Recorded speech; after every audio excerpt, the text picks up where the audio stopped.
সুখবর সুখবর আজকে প্রথমে আছে সুখবর। ইতালির বিএফএস গ্লোবাল বাংলাদেশে দেখেন কি পরিমাণ ধামাকা শুরু করে দিয়েছে। হ্যালো ভিউয়ার্স, আসসালামু আলাইকুম। দেশে এবং দেশের বাইরে যে যেখান থেকে সবসময় প্রতিনিয়ত আমার এই ভিডিওগুলো দেখেন, আপনাদের সবাইকে সেকশন ওয়ার্ডের পক্ষ থেকে শুভেচ্ছা।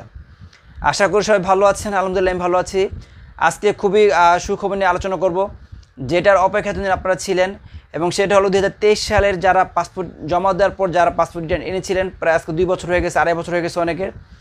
এবং যারা 2024 সালে যারা আপনার স্ক্যান কপি জমা দিয়ে আসছেন, কিন্তু পাসপোর্ট না, সব ডকুমেন্টগুলো সাবমিট করে জমা দিয়ে আসছেন, তাদের এখন খুব ভিসা দেওয়ার সরাসরি শুরু হয়ে গেছে আলহামদুলিল্লাহ। তাহলে এই টপিক নিয়ে আলোচনা করব, কিন্তু তার আগে বলতে চাচ্ছি আপনারা যারা নতুন আমার চ্যানেল যারা এখন সাবস্ক্রাইব করেন নাই, যদি ভালো লাগে তাহলে বলবো ওটা লাইক এবং সাবস্ক্রাইব করে বেল বাটন বাজিয়ে ইনশাআল্লাহ আপনার আমার পাশে থাকবেন। আর যারা অলরেডি সাবস্ক্রাইব করেছেন আপনাদের সবাইকে অসংখ্য ধন্যবাদ। আচ্ছা, তাহলে মূল টপিকে যাওয়া যাক। প্রথমত দেখুন, আপনারা দেখেন যে আজকে বিএফএস গ্লোবালের সামনে কী পরিমাণ লোক ছিল। আপনারা কিন্তু অলরেডি খবর পেয়ে গেছেন, প্রতিনিয়ত গ্রুপে কিন্তু আপনারা আপডেটগুলো পেয়ে গেছেন, এবং অনেক ফেসবুক পেজগুলোতে আপনারা দেখতেছেন যে আজকে ইউজ পরিমাণ লোক ছিল বিএফএস গ্লোবাল অ্যাম্বাসির সামনে। শত শত লোক ছিল শুধু পাসপোর্ট সাবমিট করার জন্য। কিন্তু এখানে কথা আছে, এখানে কারা গিয়েছিল সবচেয়ে বেশি গিয়েছিল এখানে 2023 সালে এবং 2024 সালে পাসপোর্টধারীরা, যাদের আপনার ছিল পাসপোর্ট রিটার্ন এবং যাদের পাসপোর্ট ছিল সবচেয়ে স্ক্যান, এরাই ছিল সবচেয়ে বেশি। এবং ফ্যামিলি রিউনিয়নের কাজগুলো এটা তো সবসময় চলতেছে, এটা চলমানে আছে, এটা চলমানই থাকবে। এটার কাজগুলো টুকটাক হচ্ছে, এটা যে একবার স্টপ রয়েছে তা না, এটার কাজগুলো হচ্ছে। পাসপোর্ট যে ফ্যামিলি রিউনিয়ন ভিসাগুলো তারাও সাবমিট করতে যাচ্ছে। কিন্তু সবচেয়ে বেশি ছিল 2023-এ, যারা দুজন হতাশা ছিলেন যে আর 2.5 বছর হয়ে গেছে, 2 বছর হয়ে গেছে, আমরা মনে আর ভিসা পাবো না, আমাদের হয়তো ডিভোর্স দেখ বা ভিসা দুইটা একটা করুক। যাই হোক, আলহামদুলিল্লাহ এখন আপনারা সফল হয়েছেন। প্রতিনিয়ত এখন সবার SMS আসতেছে, এবং আপনারা নেটেও চেক করে দেখবেন যে আপনারা স্ট্যাটাস কার কী অবস্থায় আছে।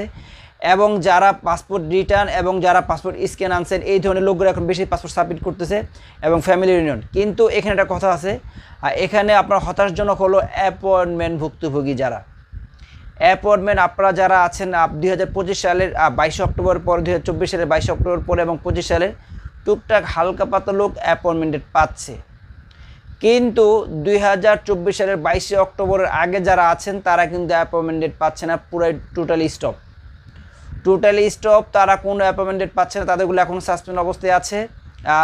কিন্তু এখানে কথা আছে, যারা 2024 সালের নুলস্তা পেয়েছিলেন, 24 সালের কোঠার যারা নুলস্তা পেয়েছিলেন, দেখেছে ফেব্রুয়ারি মাসে ক্লিক ডে করার পর, যারা দেখেছে এই অ্যাপয়েন্টমেন্ট পেয়ে খুবই দ্রুত ফাস্ট আপনার পাসপোর্ট যারা স্ক্যান করছেন তারা টুকটাক ভিসা পাচ্ছেন, তারা পাসপোর্ট সাবমিট করতেছেন। কিন্তু অনেকে অ্যাপয়েন্টমেন্ট ডেট পেয়েছিলেন কিন্তু পাসপোর্ট সাবমিট করতে পারেন নাই, আর অনেকে ইমেল করেছেন কিন্তু পাসপোর্টের এই অ্যাপয়েন্টমেন্ট ডেট পান নাই এখনও। তাদেরগুলো হতাশজনক, তাদের এখনও কোনো রেজাল্ট নাই ভালো। তারা এখনও কি আপনার ভিসা সুই করতে এই নুলস্তা সুই করতে হবে কিনা, আপডেট করতে হবে কিনা, আপনারা এখন এই সামনে অ্যাপয়েন্টমেন্ট ডেট পাবেন কিনা, সেটা কিন্তু এখনও অনিশ্চয়তার ভিতরে রয়েছে। আর এটা কিন্তু এখনও বলা যাচ্ছে না আপনাদের সামনে কি হবে না হবে। কিন্তু আলহামদুলিল্লাহ এটা সবচেয়ে সুখবর, যারা 2023-এর যারা পাসপোর্ট যাদের আটকা ছিল এত বছর, তারা এখন ভিসা পাচ্ছে। যাদের স্ক্রিন কপি জমা ছিল তারা এখন ভিসা পাচ্ছে, এবং যারা ফ্যামিলি ইউনিয়ন তাদের এই 3 ক্যাটাগরির কাজগুলো এখন বর্তমানে সবচেয়ে বেশি চলমান আছে। এবং এই 3 ক্যাটাগরির লোকজন এখন সবচেয়ে বিএফএস গ্লোবালের সামনে প্রতিনিয়ত ভিড় করতেছে, প্রতিনিয়ত ইনশাআল্লাহ। আলহামদুলিল্লাহ এটা খুবই ভালো আমাদের জন্য। কিন্তু অ্যাপয়েন্টমেন্ট ভুক্তভোগী 22 অক্টোবর আগে এদেরগুলো খুব হতাশজনক, এদের পরিস্থিতির সামনে কী হবে বলা যাচ্ছে না।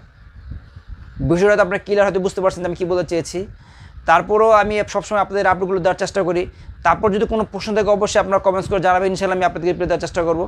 এবং আমাদের হোয়াটসঅ্যাপ গ্রুপগুলোতে আপনি অ্যাক্টিভ থাকবেন, সেখানে দেখা গেছে আপনার অনেকগুলো আপডেট আপনারা পেয়ে যাবেন। তাহলে সবাই ভালো থাকবেন, সুস্থ থাকবেন, দেখাবো অন্য কোনো দিনে অন্য কোনো ভিডিও নিয়ে। আল্লাহ হাফিজ।